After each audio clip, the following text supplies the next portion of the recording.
all those evenings we gave up, you know, all the hard work that we put in, all those weekends that we gave up. The funny thing is, it would have not amounted to nothing without you guys. We owe this to you guys. You made it possible for us. We can't do this without you. Thank you. Thank you. You okay? I didn't expect to get this emotional about it, but just thinking of everything, the work we put in, the trying to squeeze in takes between nap time and bedtime, and just all the encouraging messages and everything. It can't be wrapped up in a single plaque, but it's so crazy to have something material to hold on to. Yeah. That really symbolizes all of that.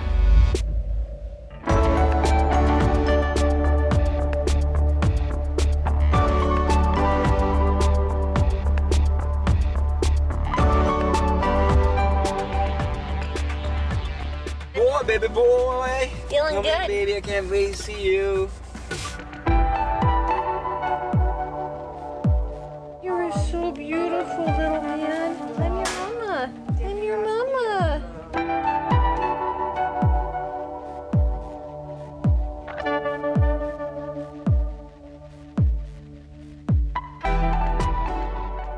Alright, now after we've managed to pull ourselves together, we plan to do a Q&A session. We haven't done this for a long time, and finally we thought, you know, we've hit a milestone. It'll be a perfect time to kind of share more of our story. We have a bunch of different questions from our YouTube followers, Instagram, and Twitter. And so we have like over 50, 60 different questions. We're just gonna randomly start picking, and hopefully we can answer them. First question: how did you guys meet? Story time, please. So this is actually one of the most common questions that we got during this round of Q&A when we put the ask out. So we thought we have to like finally address this. Oh, yeah, you wanna? I mean, story time. I can tell the whole story. Condense it. Okay, but I'll tell my favorite part of it. We met through our church called Resonate in Fremont, and we actually met, there was like a smaller group dinner potluck going on, and Logos was in line to get food, and I saw him from across the room, and I went over to say hi, and he ignored me and went and got food. Yeah, so it's my first time in this gathering community. You know, it's for young adults basically, and so it's my first time attending this gathering, right? And so they had a food, it's like a potluck, and I stood in line for food, and she said hi to me, and I had to ignore her because the line was moving and I didn't want to hold the line back, you know? But I redeemed myself. I came back, I said hi to her. We made friends, and she was really friendly, right? And so in my mind, I thought that, oh, I just have to remember this girl's name, because remember, I was new there. So as long as I can remember her name, we're good to go. I can use her to know all the other people over there. So that's how we kind of kickstarted our friendship. But then fast forward a few weeks after that. A month or so after that. What happened? A month or so after that, we had like a Facebook group for our young adult group, and I put out the ask of, does anyone want to go running around the lake? There's a lake not too far from where we lived. And so I thought, let me jump in here. Sorry. I thought it was a group event and a bunch of people are going to go running around the lake, right? It was a group invite, but only one person responded. Yeah, so I showed up then. It was just both of us. We did go running around the lake, but you know, after that we ended up like talking for hours. Hours, yeah. And then this happened, you know, we kept doing this over and over again. And so one day one of this lunch, I was like, hey, you want to go grab lunch? And so it kind of took off from then on. But that's a short snippet of our story. Okay, so Black Kaiser asks, apa budaya atau behavior yang bagus di US yang boleh diterapkan di Malaysia, dan apa budaya yang bagus di Malaysia yang sesuai dan baik jika diterapkan di US? So basically whatever good culture in Malaysia that we could adapt in the US and vice versa. Okay. And so for me, this is a great question, by the way. For US culture, what I really like is the work-life balance. I think it's really awesome. You know, when you go to work, a lot of companies here, they really value that, and you're not expected to like put in so many hours of work and things like that. They always send you back. They always give you a lot of time off, and things like maternity, paternity, you have, you know, good benefits and things like that. So I wish it was more like that in Malaysia, as opposed to like you have to work super hard to, you know, to get up there. So for Malaysian culture, the thing that I like is friendships, how friendships are formed and fostered. I have so many of my high school mates that are still like really close friends with me till today. Whereas here, I don't know if it's just me, but it's really hard to form long-lasting friendships. You know, you have friends for a phase of your life and then they move on, and then you get a new set of friends and then they move on, and a new set. So it's really hard to like have that strong bond and a long-term friendship. So I kind of like that culture in Malaysia. I would say for me, one of my favorite things about America is how convenient everything is. It's easy to get things shipped to you, it's quick, it's easy to find things. You can Google pretty much anything you need. I like that a lot. One thing I like about Malaysia is it's very family oriented. In America we're very individualistic, but in Malaysia it's a lot about the family and preserving the time and just really promoting family life together. I like that. Next question by Ibit Liu Stan account, Amy. Kumaar pernah tak face discrimination dekat sana? Memang ada. I wouldn't say a lot. I mean, I definitely had a handful of it, but one really stood out to me.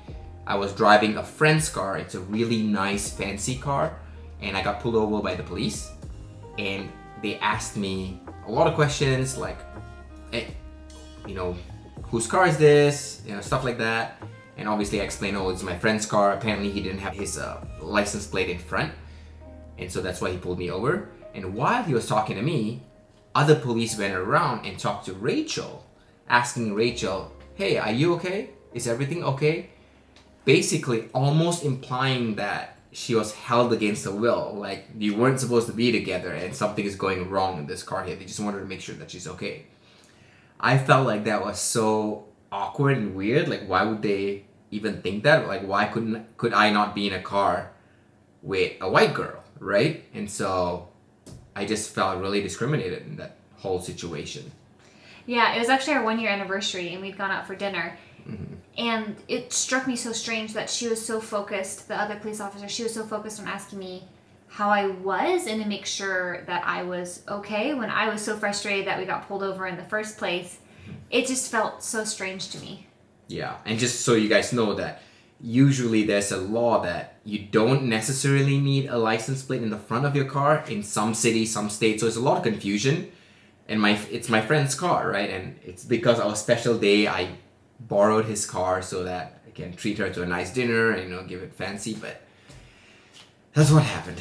But that's just one of several stories. Next question by Fazira Farahin. Hi Kumaar family, ceritalah sikit about professional fairy video proposal reaction. Other mentioned Rachel kerja as a professional fairy. Thank you and send my hugs to Zeze and baby. We will send your hugs to Zeze and baby. But this is really cool. We'll link the video up here. Yes, Rachel used to be a professional fairy and I proposed to her while she was working as a professional fairy. So let's hope she says yes. So for a few years, I was professional fairy princess. I would go to children's birthday parties dressed in fake wings and glitter and everything, and I'd do a magic show, I did face painting, I did balloon animals. It was so much fun. And yes, our proposal was a fake birthday party that he coordinated with my boss, and I was very, very surprised. What's the point of living if we're scared to lose each other? What's the point of living? Okay, next question by Erika C. I would like to know how both of you doing your wedding ceremonies, how much you spent, where do you buy the wedding things? Back then when we got married, we both were really, really broke, so we didn't have a lot of money to spend on weddings. As you guys probably know, American weddings are really expensive. Extremely expensive if you do some research.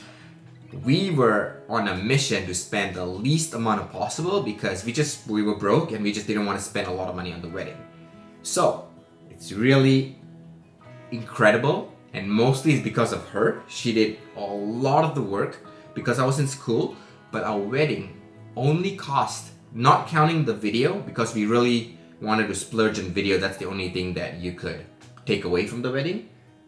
We only spent a grand total of $5,000 for every single thing. That included our clothing, our suit, her dress, the food for 200 guests, the venue, what else? Cards, invitation, everything, decorations, flowers, everything. So $5,000, and that's extremely cheap. It's unheard of. We like to brag about this. Not too much, but honestly, it was a big thanks to our friends and family that contributed so much. One of our friends made the cake for free for us. Another friend altered my dress for me. So that was a huge help. Yeah. We couldn't have done it without our friends and family. That's very true. Yeah, a lot of people showed up to also like help set up the area, things like that. So a lot of help from community, friends, family. That's why we were able to keep the price down. But a lot of weddings here in America cost $20,000, $30,000. Oh, 50, 60, 70,000. Yeah. It's outrageous. Next question by Izzat Hassan. Hi, I've been wanting to know about your son, about why you haven't introduced him to any sweet or chocolates. Just curious, will it give any specific effect or benefits for long term? This is a really, really good question. Rachel, you wanna? Yeah, so with Zayden, he is 2.5 and we haven't given him sugary like candies or chocolates. The main reason is he doesn't need them. There's no health benefits for him to get them. And we want to introduce him to a whole lot of other food. So I feel like it's made him a less picky eater because he doesn't know any different. So he's more willing to try new things and spicy things and different vegetables and different fruits. I feel like it just has really widened his food palette. So that's why we're waiting to give him sugar. We know when he gets older, especially when he has friends and they want to eat sugar, that of course we'll say yes to that. But for now, while he's little and he doesn't know different, we're going to keep doing what we've been doing. Yeah, so it's just much easier for him. We'd rather not be in a situation where Zayden just wants sweet, because kids, as soon as they taste anything sugary, that's all they want. So we'd rather him enjoy all the whole foods, right? Real food. And then in the future, he will definitely have sugar. Next question by Tanushri Shankar. Hey guys, I'm your new subscriber. I love your videos. I can't stop watching them. Number 1. In the future, Logesh bro, will you be teaching Malay language only to Rachel or other languages like Chinese and Tamil? I will be teaching Malay languages for now and for the foreseeable future because, first of all, I can't speak Chinese and I don't understand Chinese. And my Tamil is really, really poor. I'm not fluent in Tamil. I can get by, I can go to mama and order food and stuff, but it's just not very good. So I don't feel confident in it, and if something I don't feel confident in, it's difficult to teach someone else that. But when we go back to Malaysia, my mom will be teaching that. And number 2, is there any other languages Rachel can speak? I know sign language, so that's not really speaking, but it's a language. Okay, Ting Shen asked, what is your SPM result? Wow, that's a very, very personal question, but I will answer it. I can't remember it, but let me grab it. Here we go. You guys can see that? My official SPM results. I got 1, 2, 3, 4 A's, 2 B's, 2 D's, and 1 E. Only 1 A1, which is for English. Woo! Your English is perfect. Bahasa Melayu, I got 4B. Okay, so this next question is a really deep question. It's a sensitive question apparently by SM1607. You guys can read the whole question, but I'll explain this to you. Basically, they're asking, what is something that you don't like about my actions? Or Malaysian food? Or anything that of my culture that I do that you don't really enjoy? They basically want to see something that happens behind the camera that they don't see on screen, right? Because apparently on screen, Rachel's happy with everything I do. So if there's something behind the camera, they want to know. I would say one thing about Malaysian culture versus American culture is you tend to be less affirming, like encouraging words of affirmation, positive feedback. It tends to be a lot more like strive better, do better, more constructive criticism. Where I grew up in a culture where things are very sugar-coated and you're always told, oh, you're doing great, doing a good job. So I think that's been really hard, but we've been able to work through that a lot in our marriage. Another thing too is just affection. I know in a lot of Asian households, there's not a whole lot of affection that goes on through a daily basis, where in my household, we'd always hug each other. So that's one thing that was really hard initially. Yeah, in Asian culture it's very different. You know, affection is not very big in Asian culture, and also affirmation. You know, we don't really affirm a lot. You know, it's very, very foreign to you. But when we do say it, we really mean it. So I think that's something that she kind of, I don't want to say struggle loosely, but something that I have to adapt and be better at. I still am horrible at it. I really am. But I try my best, and I still want to continue doing the best I can. Next question by Suze M2. What motivates you to be a YouTuber? This is a very good question. I like this. One of the reasons why we do YouTube is 3 things. We want to bring happiness, we want to share positive influence, and we want to inspire millions and millions of people out there who watches our video. And that's what keeps us going. We get a ton of messages all the time about like people telling us, you brought us so much happiness, or like Leah's story about like, you've inspired me to start my own business, you know, all these amazing things, and that's what really spurs us on. I even got a message today on Instagram about someone saying they started a YouTube channel because of us. Yeah. A long time ago, I think this is when I only had like 5,000-10,000 subscribers. Someone actually reached out and said like, hey, I'm going through depression, and your videos have brought so much joy and have helped me get through a tough time. And at that, I remember that day I just showed that to Rachel and told her like, even if we no longer are YouTubers anymore, our mission is done. If we've brought happiness and joy to one person and we've helped them overcome depression, I'm satisfied, I'm happy. So these are the stories that really motivate us. Definitely. Shakir Flynick asks, what is your job in the USA? So, contrary to popular belief, YouTube is not our only job. This is just a passion side project. I am a media strategist. I work for a digital marketing agency. Yeah, so high-level marketing strategy, marketing operations. I support and help clients curate marketing campaigns related items. And I'm a behavior specialist. I work for the school district. I work primarily in special education for students that are having behavior problems in the classroom.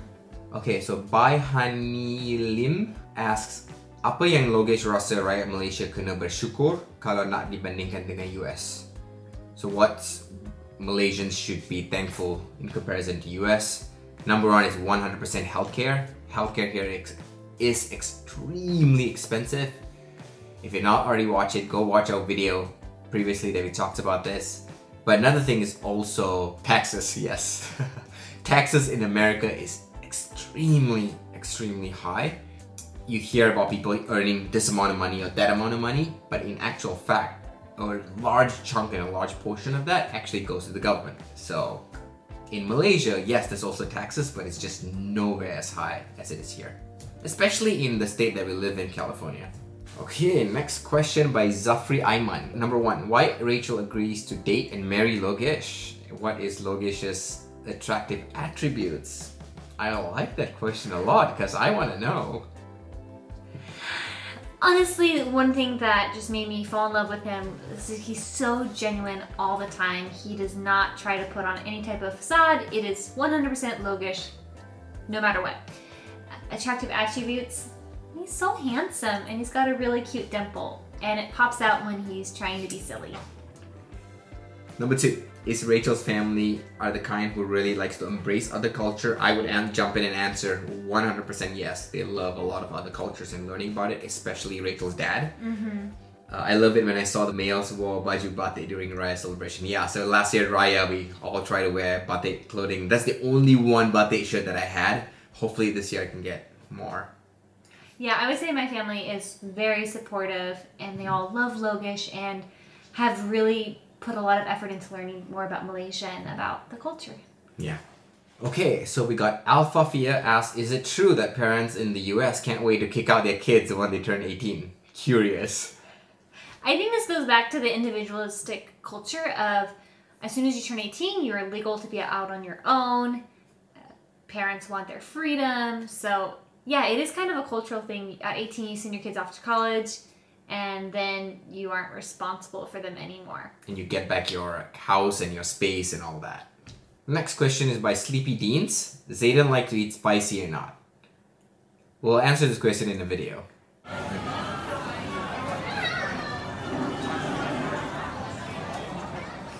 Muhammad Ghaffar Shah asks, what's the most daring thing you've ever done? The most? Wow, there's several. One, I would say moving to America, starting my own whole life here. That's pretty daring. I would also say probably YouTube channel, because people don't see all the hard work that goes behind it, all the hours, all the sacrifices that you make. Not to mention, you're doing all this and you're putting yourself out there for people to constantly judge you, which is pretty daring, I would say. It's very daring. For me, I think having kids has been really daring, and just it's a very difficult but fun adventure, and you don't know what you're going to get into when you decide to have kids. So it is very daring. Yeah. So next question from Aisha Zaini. What you and Rachel favorite singer, actor and actresses in Malaysia, and what's your favorite place for a holiday in Malaysia? Thank you. So I think, wow, this is a lot of answers. For singer, I mean, Siti Nurhaliza without a doubt. But lately we also have been enjoying Yuna. Yeah. We like Yuna's music. She's great. She's killing it. Actor and actresses. Actor, definitely Fikri Ibrahim, because he's the most good-looking actor out there. And actresses, Mawar Rashid. I think she's pretty cool. We watched her movie of Tundokan Playboy 2. We like that show. It's really great. Yukasha Senros, remember? She was also in that show, yeah. She's pretty great. We love her. And favorite places for holiday? I really loved going to Cameron Highlands. It was so beautiful. We got to have scones in the tea plantations. It was wonderful. Yeah, for me, I would say Penang because of Food City. You've never taken me there. I know, it's crazy. I still haven't taken Rachel to Penang, so we should go next time.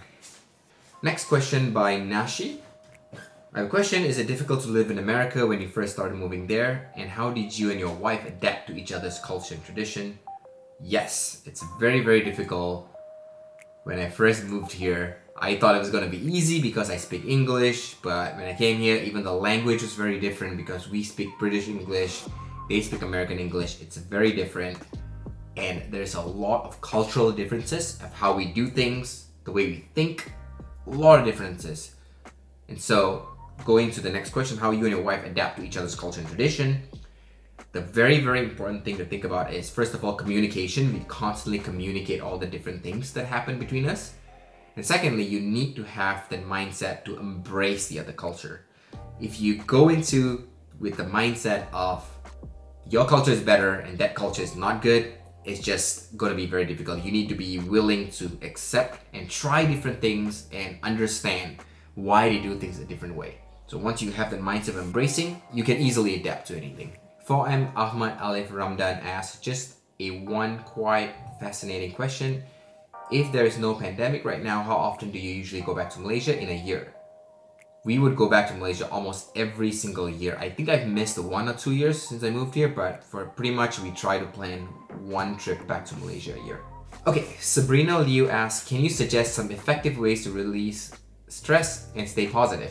Good question. For me personally, we love to go out and try different foods, go to different fun cafes, try different drinks. That's what we really enjoy doing as a family. I think that really does release stress and stuff. And another huge part is surrounding yourself with others, whether it's over the phone or social media, that are positive and encourage you with whatever you're doing. When you're around people that just drag you down, it can be very stressful and not a positive experience. Yeah, I remember just recently we got some mean comments sometimes, and this one kind of hurt me, and then I shared it with a few of my friends in Malaysia, and they're like really encouraging and bringing me up, and that's how you need to surround yourself with positive people. Wow, that was a lot of fun getting to hear your questions and answer them. We hope you enjoyed this as much as we did. If there's any questions that you're dying to know that we didn't answer, leave it in the comments down below and we'll do our best to respond. Yeah, if you haven't already done it, guys, please subscribe to this channel because it really enables us to make way more videos for you guys. YouTube will push our videos to way more people if there's more subscribers. And I just really want to tell you guys again, thank you so much for being a part of our journey. Without you, we won't be here. So thank you so much. We love all you guys so much, and we hope to see you in the next one. Bye. Bye.